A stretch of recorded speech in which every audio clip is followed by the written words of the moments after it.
Assalamualaikum warahmatullahi wabarakatuh. Ketemu lagi dengan saya di podcastnya Fakultas Teknik Universitas Pasundan, Pasti Pas. Kali ini saya mengundang sekretaris program studi dari Fakultas Teknik jurusan PWK, Perencanaan Wilayah dan Kota. Kita langsung berkenalan aja dengan Ibu Puri Sari Nurwulan dari STMT. Gimana kabarnya, Bu? Alhamdulillah baik. Alhamdulillah ya, Bu. Di hari ini, Bu, di podcast ini saya akan bertanya banyak sekali nih, sekitar 10 halaman kayaknya, Bu. Jadi skripsi ya. Jadi skripsi ya. Nah, tapi sebelum kita mewawancarai beliau nih, kita berkenalan dulu dengan beliau. Beliau tuh siapa sih gitu? Mangga, silakan Ibu. Baik, terima kasih Pak Erik. Perkenalkan, saya Puri Sari Nurwulan dari STMT. Saya merupakan struktural prodi. Saya sebagai sekretaris prodi di program studi perencanaan wilayah dan kota Fakultas Teknik Universitas Pasundan.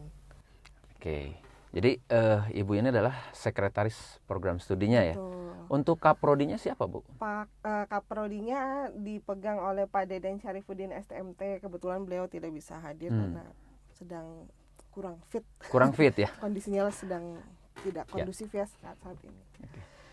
Kita langsung aja ke pertanyaan nih, Ibu ya. Nah, untuk PWK sendiri nih, apa aja sih yang dipelajari di perkuliahan PWK di sini, Bu? Ya, untuk program studi perencanaan wilayah dan kota, khususnya Unpas ya. Jadi memang kami merupakan anggota dari Asosiasi Sekolah Perencanaan Indonesia, sehingga tadi yang ditanyakan adalah apa saja sih mata kuliah yang dipelajari. Itu merujuk dari rancangan asosiasi dan tentunya memang harus mengikuti ada beberapa mata kuliah wajib nasional dari kementerian gitu. Nah, apa saja yang dipelajari di program studi kami di perencanaan wilayah dan kota itu ada mata kuliah wajib nasional. Itu ada 6 mata kuliah kurang lebih, Pak. Lalu ada mata kuliah wajib universitas, itu terkait dengan basic Keislaman dan Kesundaan ya. Mungkin prodi-prodi lain juga sama gitu. Dan ada mata kuliah wajib di program studi. Nah, itu yang terkait betul-betul dengan keahlian ya atau skill sebagai seorang perencana wilayah dan kota. Itu ada kurang lebih sekitar 20-an lah, 20 mata kuliah. 20 mata kuliah. Betul, itu kurang lebih 37%-nya. Dan ada mata kuliah yang merupakan mata kuliah spesifik ya.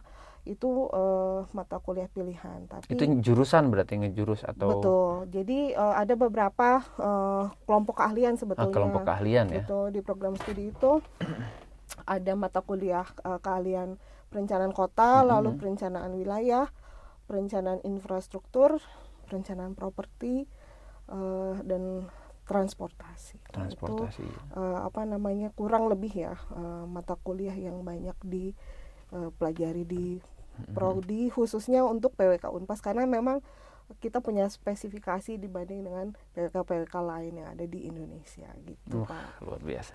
Nah, itu di semester berapa, Bu, untuk pilihan tersebut? Kita kan tadi Bu ada 3 kelompok keahlian ya? Betul. Berarti ya? Nah, sebetulnya tersebar ya, Pak.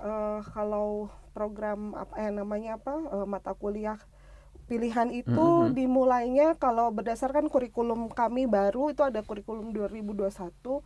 Itu dimulai di semester 6, Pak. Semester 6 ya? 6, 7 dan 8. Jadi ada kurang lebih 6 mata kuliah pilihan yang harus dipilih sama mahasiswa gitu. Dari total beban SKS yang harus ditempuh di PWK Unpas itu kurang lebih 144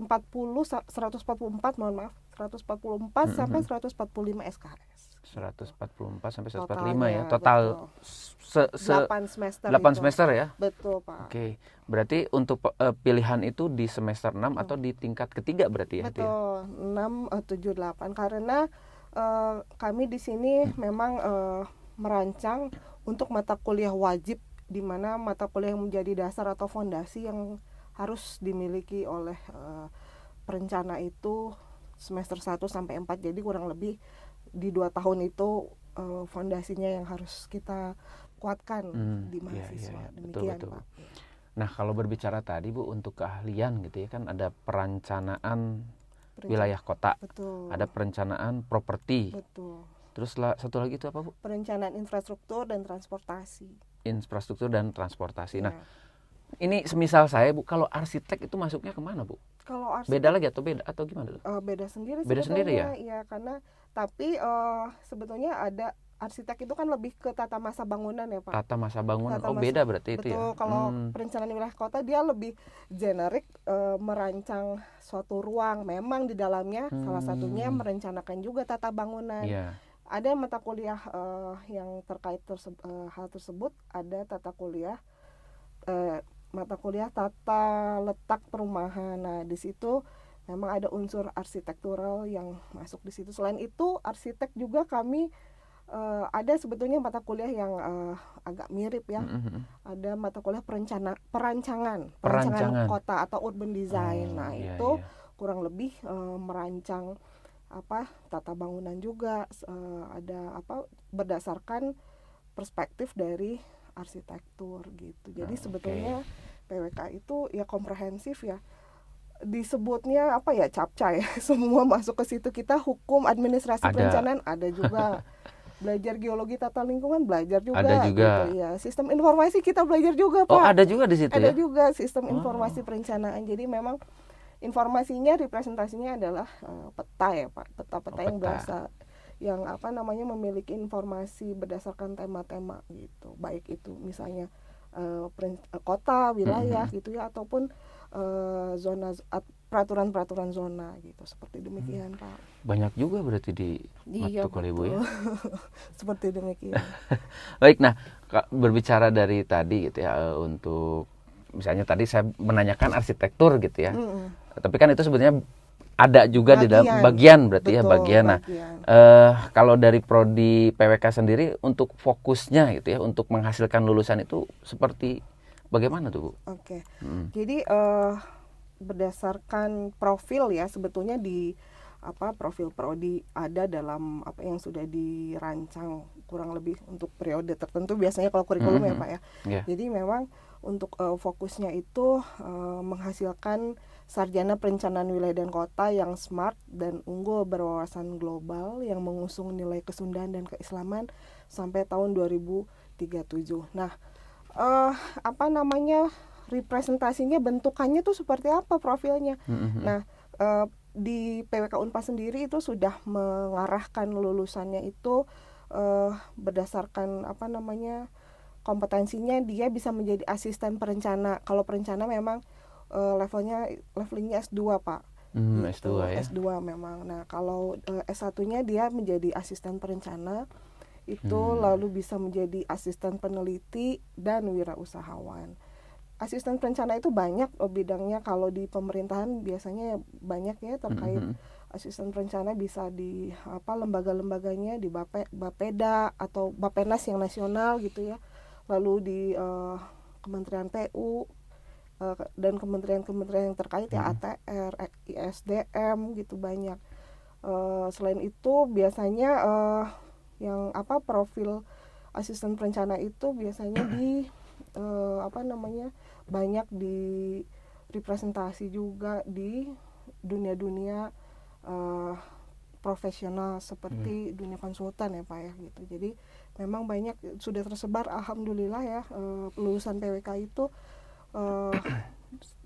kurang lebih ya memang dominasi terbesarnya itu lulusannya itu bergerak di asisten perencana. Kalau asisten peneliti seperti dosen ya dan real researcher seperti saya memang proporsinya lebih sedikit, Pak gitu. Dan yang banyak juga sebagai wirausahawan.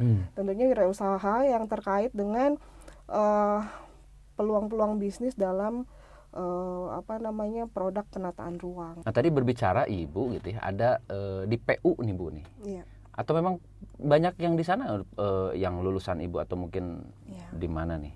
Ya, memang alhamdulillah, Pak, lulusan kami memang kalau untuk kegiatan di Kementerian PUPR ya, lalu agraria tata ruang memang itu proporsinya memang banyak juga sih ke situ ya. Baik yang memang baru fresh graduate sih biasanya masih honor ya. Tapi ya insya Allah karena mungkin capability-nya yang dimiliki lulusan itu banyak terpakai ya Pak gitu ya. Jadi ya alhamdulillah akhirnya bisa sampai berlanjut menjadi tenaga tetap. Tenaga gitu. tetap ya, alhamdulillah ya. Seperti demikian. Nah, untuk menghasilkan lulusan terbaik, berarti kan fasilitas di kampus ini harus memadai juga. Betul. Nah, berarti kan berbicara fasilitas berarti ada praktikum dong Bu ya. Betul. Nah, praktikum apa aja yang ada di PWK ini Bu? Oke. Jadi di PWK Unpas khususnya memang ketika proses assessment dulu, asesor agak surprise juga ketika tanya berapa praktikum sih gitu ya. Atau studio yang utamanya ada berapa? Kami itu ada 7. Kalau yang 7? lain ya, kalau yang lain relatif hanya 3 atau sampai 4 ya. Studio proses perencanaan, studio kota, studio wilayah gitu ya, seperti itu. Dan studio-studio infrastruktur kalau kami relatif agak banyak gitu ya ada. Jadi kalau kita hitung besaran bobot praktikum itu ada 13 mata kuliah. 13 mata kuliah. Praktikum semua itu Bu? Ya dari semester 1 tersebar ya, semester 1. Nah terakhir praktikum itu semester 7 karena semester 8 kita sudah mahasiswa sudah harus fokus ke tugas akhirnya ya. Gitu, seperti demikian. Jadi kurang lebih ada 13 mata kuliah di mana praktikum itu biasanya terkait dengan mata kuliah studio ya, lalu ada mata kuliah yang sifatnya harus masuk lab seperti mata kuliah metode analisis perencanaan, lalu interpretasi citra satelit, tadi ada sistem informasi perencanaan, geologi tata lingkungan, tata letak gitu, dan teknik komunikasi pun itu ada praktikumnya karena memang teknik komunikasi itu merupakan modal utama ya seorang perencana, sehingga perencana itu dinilai dia lebih produktif ketika produk yang dihasilkan bisa tersampaikan kepada masyarakat secara jelas. Nah itu jadi Tekkom itu ya itu padahal kan ilmu komunikasi ya, ternyata kita belajar juga Pak gitu, seperti demikian. Tapi kayaknya teknik komunikasi ya. Betul. Kalau di kita itu teknik komputer. Oh gitu ya. Kompilasi beda lagi singkatannya Bu. Jadi betul. memang teknik komunikasi memang nomor 1 menurut saya Bu ya. Betul. Kalau komunikasinya nggak jalan, kita juga jago juga mungkin nggak bisa apa-apa juga ya. Karena memang produk perencanaan kita kan banyaknya bentuknya kan apa sih kayak regulasi dan lain-lain ya, seperti demikian. Nah ketika seorang perencana tidak bisa menjadi regulator dalam perancangan suatu rencana ruang, nah yang pasti itu kebutuhan suatu ruang atau kebutuhan masyarakat itu sendiri tidak akan terwakili kan, demikian betul. Ya makanya perencana itu memang harus mutlak memiliki skill komunikasi yang baik gitu Pak, seperti demikian. Oke. Nah berarti tadi itu ada 13 mata kuliah. Berarti dari semester 1 sampai 7 berarti betul, tersebarnya gitu ya. Betul. Dengan adanya 7 studio di PWK itu tadi. Ya, 7 studio lalu ada mata kuliah yang memang harus ada proses ininya ya Pak, exercise-nya di laboratorium ya, seperti tadi metode analisis perencanaan itu menggunakan tools komputer ya. Sistem informasi juga mungkin Bapak sudah tahu ya yang memang tools utamanya adalah komputer dan perangkat-perangkat aplikasi lainnya. Aplikasi ya. Betul, seperti demikian. Nah, buat teman-teman siswa nih, mungkin ada yang tertarik nih Bu ke jurusan PWK ini. Nah, kira-kira apa sih yang harus disiapkan? Apa saya harus dari IPA, IPS atau SMK gitu Bu? Nah, gimana Bu? Ya, kalau di prodi PWK Unpas sendiri sebetulnya tidak mutlak sebetulnya harus IPA sih lebih bagus ya gitu, karena dia memiliki fondasi teknik mungkin ya dari waktu sekolah menengah atasnya gitu ya. Begitu pula dengan SMK gitu, itu lebih bagus lagi sebetulnya. Tapi ada beberapa juga dari kami yang memang non IPA gitu ya. Nah ketika proses akademiknya, karena memang SDM kami dosennya dan asistennya itu bisa bisa melebur dan menganggap semua mahasiswa yang memiliki latar belakang sekolah menengahnya itu berbeda-beda itu diperlakukan sama, sehingga ya startnya tuh memang dari nol semua, ya. Alhamdulillah ya bisa mengikuti gitu, seperti itu. Jadi prinsipnya dari jurusan manapun insya Allah kami bisa mengarahkan gitu untuk mewujudkan targetnya sebagai seorang sarjana PWK gitu, seperti itu. Baik, jadi buat teman-teman nih yang nonton, khususnya mungkin yang lagi sekolah nih, jadi jangan terpaku SMA harus IPA gitu. Tidak, baik IPA, IPS, SMK itu semuanya bisa mengikuti perkuliahan di PWK pastinya. Ya, dengan begitu Bu, kan tadi Ibu menyampaikan bahwa bisa istilahnya dari jurusan apapun, bukan jurusan dari SMK, SMA dan sebagainya gitu ya. Berarti ada penunjang perkuliahannya di sana gitu ya. Baik lab lengkap dan staf pengajar yang responsif. Begitu Bu ya. Nah, supportnya bagaimana Bu? Oke. Baik, jadi memang sumber daya manusia itu menjadi salah satu modal juga ya di PWK Unpas yang memang harus mumpuni untuk bisa mengejar target lulusan tadi sesuai dengan visi maupun misi prodi gitu. Jadi bisa diinformasikan juga bahwa staf pengajarnya di kami memang bukan kebanyakan ya, memang dominasinya adalah lulusan dari PWK juga, selain ada memang yang dari teknik sipil dan teknik lingkungan. Karena memang di kita juga ada mata kuliah yang bidang keahliannya infrastruktur maupun transportasi gitu, seperti demikian. Lalu selain staf pengajar yang rasionya sebanding ya dengan jumlah mahasiswa, gitu. Jadi artinya segala progres dari mahasiswa itu bisa terpantau gitu ya. Kelemahan-kelemahan mahasiswa itu bisa tertanggulangi berdasarkan rasionya yang masih sebanding gitu. Selain itu staf dari tenaga kependidikan kami juga memang memang rasionya masih bagus ya Pak ya. Jadi insya Allah untuk seluruh kegiatan administratif itu masih terakomodasi dengan baik gitu, seperti demikian. Selain itu ada asisten-asisten juga yang tadi memang dikatakan responsif ya, memang harus responsif ketika memang mahasiswa dihadapkan dengan constraint atau kendala dalam perkuliahan. Seperti demikian. Selain itu untuk sarana prasarana mungkin ya, itu kami ada 4 studio sebetulnya ya, ada 4 studio dan laboratorium. Itu adalah modal dasar sebetulnya bahwa ruang diskusi untuk seorang perencana itu harus disiapkan seperti apa. Mungkin lab lab prodi PWK itu beda dengan prodi-prodi lain mungkin ya Pak ya, yang berhadapan dengan laboratorium kimia dan lain-lain. Kalau kita cukup dengan meja oval panjang dan bentuknya bulat gitu. Karena apa? Karena memang harus ada proses diskusi gitu ya, seperti demikian. Antar tim memang banyaknya kami teamwork ya gitu kerjanya.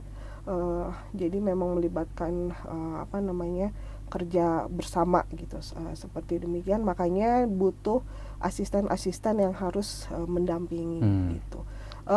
Baik di laboratorium atau di studio maupun di luar, karena memang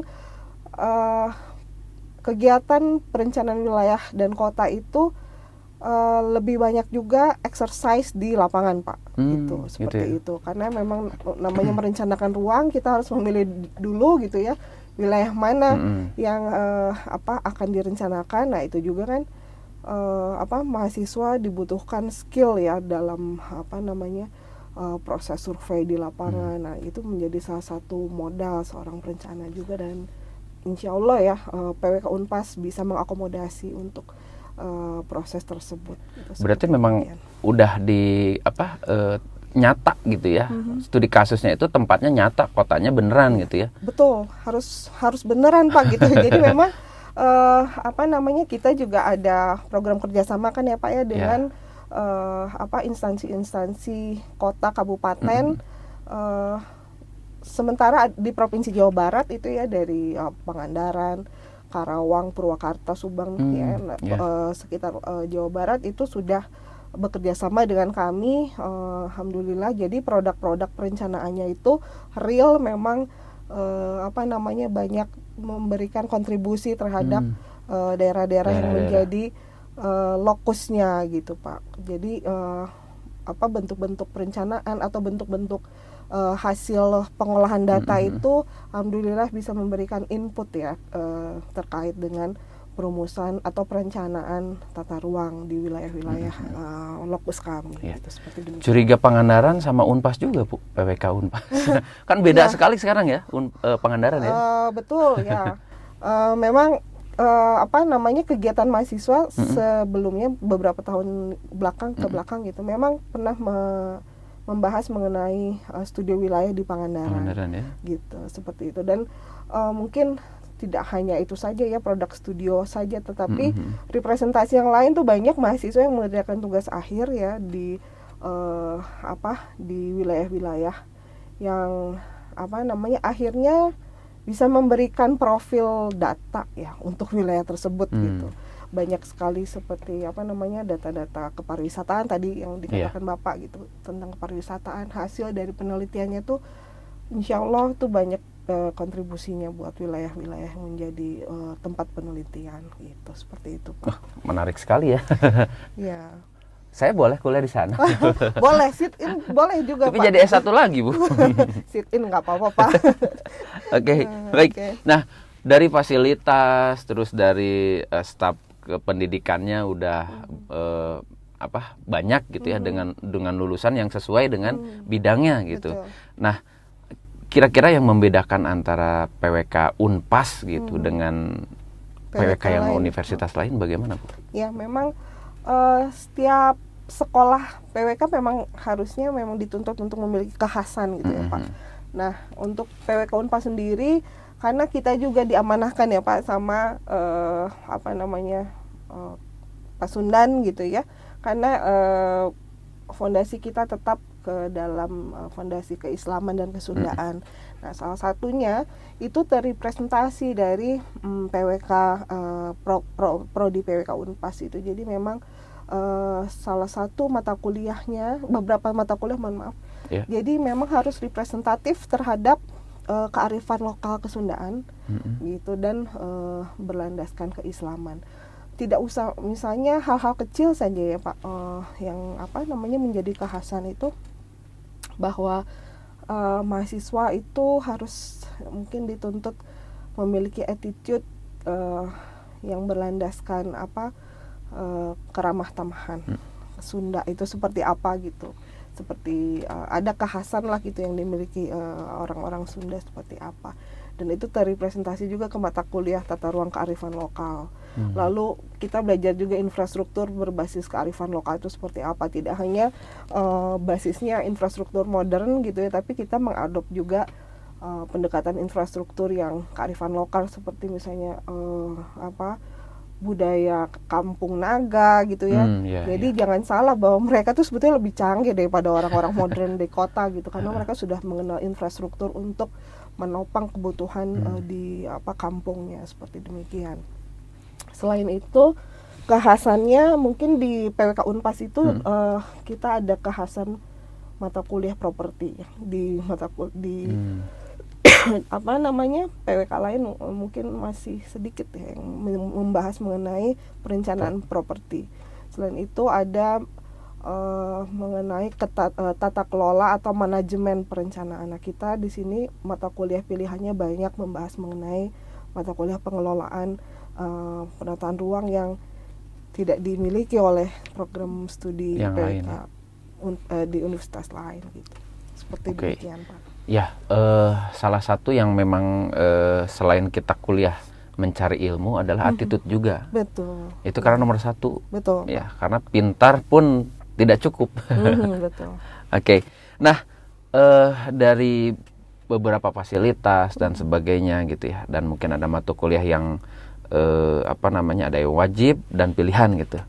Nah, dari prodi PWK sendiri apa sih yang diunggulannya gitu, Bu? Oke. Tadi seperti yang sudah dijelaskan di awal ya. Jadi keunggulan prodi itu karena memang kita lebih sensitif mungkin kepada kebutuhan pasar ya Pak, gitu, kebutuhan pasar. Sensitif dan responsif. Nah, betul seperti itu, sehingga itu terrepresentasi sebetulnya terhadap kurikulum yang dibentuk gitu. Jadi insya Allah ya, memang jika Allah menghendaki lulusan kami tuh insya Allah memiliki capability yang dibutuhkan sama pasar gitu, mengikuti pasar gitu. Jadi disesuaikan juga karena ada setiap tahunnya kan ada evaluasi kurikulum ya, seperti demikian Pak, sehingga tahu sebenarnya kecenderungan pasar saat ini untuk tenaga perencana atau asisten perencana khususnya itu seperti apa. Nah, itu yang menjadi keunggulan prodi kami gitu. Berarti kita harus melihat tren pasar saat ini seperti apa gitu. Betul, iya, karena harus ngikutin ya. Betul Pak, karena memang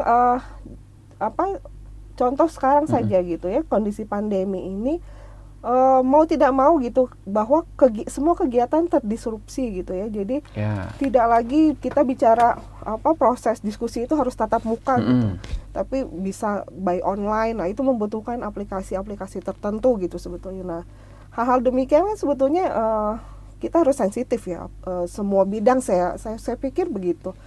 Jadi harus sensitif itu terhadap perkembangan lingkungan gitu ya. Kondisi ya, kita lihat ini kan kondisi kebencanaan biologis gitu ya. Jadi mau nggak mau kita harus mengikuti gimana caranya biar kita masih bisa eksis gitu. Bidang-bidang perencanaan masih bisa eksis. Nah, seperti demikian Pak. Ya. Memang sih untuk pandemi ini luar biasa Bu. Betul. Efeknya. Betul, iya, kemana-mana ya. Iya. Dari perkuliahan, perdagangan gitu, perekonomian udah jelas. Betul, gitu ya. Iya. Luar biasa sekali. Iya. Nah, kalau berbicara lulusan tadi sebetulnya udah sedikit dibahas lulusan gitu ya. Iya. Nah, untuk di PWK sendiri udah tersebar seluruh Indonesia atau bahkan udah internasional. Insya Allah ya Pak, ekspektasinya kan bisa internasional juga gitu. Tapi memang sih proporsinya masih sedikit ya yang bekerja di luar negeri, tapi sudah ada gitu. Banyak yang kerja di NGO juga di luar gitu ya, di luar negeri. Nah, kalau untuk lulusan di dalam negerinya itu sudah alhamdulillah sudah tersebar se-Indonesia Pak. Jadi banyak juga yang ketika kalau di kita mungkin ada ikatan alumni ya, ketika ada kongres gitu kan biasanya prodi suka dilibatkan gitu. Nah, seperti itu. Nah, ketika sharing ternyata sudah ada yang jadi anggota dewan, banyak yang jadi anggota dewan juga Pak, alhamdulillah gitu ya. Di kepulauan ya, di Sumatera, alhamdulillah sudah menyebar gitu, di Sulawesi ada, Kalimantan, bahkan di Papua gitu ya, paling timur gitu dalam gitu ya. Ya gitu, alhamdulillah sudah banyak dan alhamdulillah banyak karya-karya mereka ya di bidang penataan ruang yang bisa terasa saat ini gitu, alhamdulillah. Ya, alhamdulillah. Berarti udah Indonesia mah udah semuanya lah gitu ya. Kalau di Jawa sih ya nggak usah dibilang ya Pak, karena memang basisnya ada di kita Jawa. Di sini ya. Betul. Ya. Seperti itu. Nah, kita kan mengikuti tren juga. Terus sekarang kan pendidikan perkuliahan itu ada yang namanya MBKM. Betul. Nah, untuk MBKM ini mahasiswa sudah dilaksanakan Bu untuk MBKM nih. Kira-kira di mana saja Bu? Kan ada 8 kategori ya itu ya? Betul, ada istilahnya 8 BKP BKP atau ya program MBKM-nya itu. Nah, alhamdulillah sebetulnya bisa diinformasikan juga bahwa di tahun awal dimulainya MBKM ya 2021-2022 itu prodi PWK Unpas alhamdulillah mendapat amanah ya dari kementerian, mendapatkan KSKI kurikulum ini ya, kerjasama kurikulum dan implementasinya. Nah, itu alhamdulillah sudah mendapatkan itu. Artinya apa? Artinya bahwa kegiatan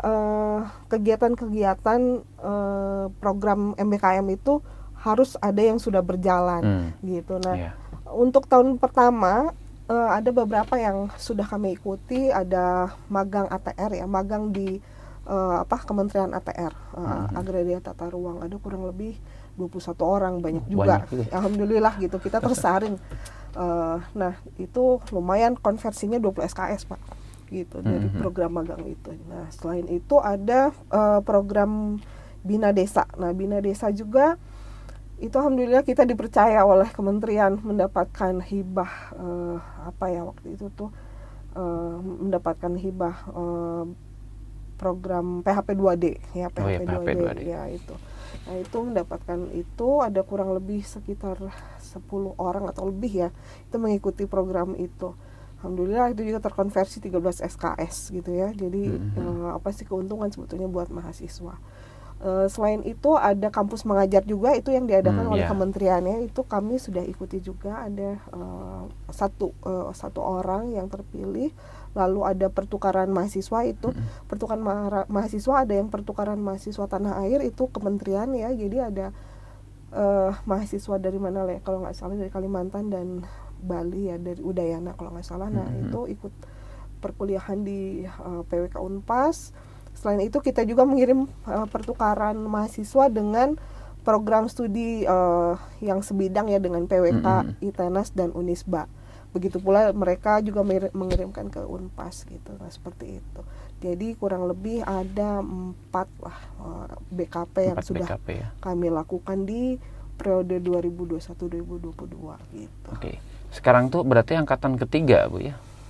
2021. Kalau nggak salah tuh 3 sekarang. Per semester ya, iya. Per semester. Mungkin, iya. Sekarang angkatan ketiga. Nah, untuk angkatan ketiga berapa orang, Bu? Sekarang tuh permaknya pertukaran mahasiswa lebih banyak lagi, Pak. Jadi istilahnya bedol kelas. Jadi mahasiswa kami ada satu kelas ya, kurang lebih satu kelas, Bu? Satu kelas ikut pertukaran mahasiswa di ITENAS, begitu pula sebaliknya gitu, seperti demikian. Mungkin ada program-program lain yang mungkin belum belum di enroll sebetulnya BKP-nya. Nanti insya Allah ya, itu memang harus wajib karena kita pemenang KSKI ya, beban moral juga kalau misalnya sampai berhenti gitu, seperti demikian. Tapi yang 2022, 2023 nanti ya, yang 2021, 2022 yang genap ini kita sudah kirim untuk yang ke ITENAS itu ya, pertukaran mahasiswa. Mungkin yang lainnya akan paralel mengikuti, ya? Betul. Seperti demikian. Baik, terima kasih Ibu Puri ya atas semua informasi tentang jurusan PWK ini. Mungkin dari Ibu Puri ada yang mau disampaikan untuk siswa yang mungkin yang lagi nonton gitu, yang ingin nyari jurusan PWK gitu. Silakan, Bu. Kepada calon mahasiswa yang memang akan melanjutkan studinya, tidak usah ragu, tidak usah bimbang untuk bisa bergabung bersama program studi PWK Unpas. Jadi saya ingin memberikan motivasi ya, jadi untuk PWK Unpas ini insya Allah minimal kita harus bisa membentuk suasana itu yang membahagiakan. Pertama modalnya itu dulu, motivasi untuk kuliah, untuk membentuk ketekunan ya, kerajinan itu harus dibentuk dengan suasana yang kondusif dulu. Salah satunya adalah suasana yang bahagia, di mana representasinya adalah mahasiswa, dosen ya, dan tendik itu berusaha untuk membentuk iklim yang baik ya, gitu ya, seperti demikian. Jadi jangan ragu untuk bergabung bersama kami di program studi PWK Unpas, gitu Pak. Iya, siap. Baik, terima kasih sekali lagi kepada Ibu Puri yang sudah memberikan informasi banyak nih. Jadi buat teman-teman, khususnya calon siswa yang lagi nyari-nyari, nggak usah pusing lah, masuk aja di PWK Universitas Pasundan. Nah, oke, sampai di sini dulu untuk podcast hari ini. Sekali lagi terima kasih kepada Ibu Puri. Sama-sama. Buat teman-teman, jangan lupa ya untuk daftar di PWK-nya Fakultas Teknik Universitas Pasundan. Pasti pas. Assalamualaikum warahmatullahi wabarakatuh.